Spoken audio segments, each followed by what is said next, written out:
माणूसनं वाईटांचा विचार सर्वात जास्त करतो म्हणून सध्या प्रॉब्लेममध्ये आहे.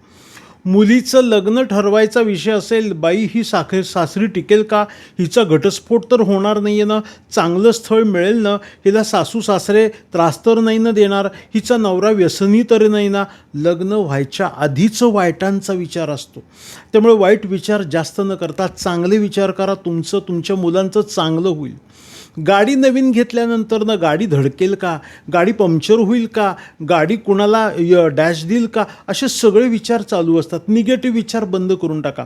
मुलगा 10वी-12वीला असेल, बापरे यंदा पास होतोय का नाही, चांगले मार्क मिळतात का नाही, अभ्यास करतो का नाही आहे, काय माहिती आता पुढे ॲडमिशनला किंवा 90च्या पुढे मिळत आहेत का, हे सगळे निगेटिव्ह विचार प्रत्येक गोष्टीतले तुम्ही बंद करून चांगलं होत आहे, चांगलं होणार आहे, चांगलंच होईल. एकतर विचार करू नका, केले तर चांगले करा, लाभ तुमचा होणार आहे.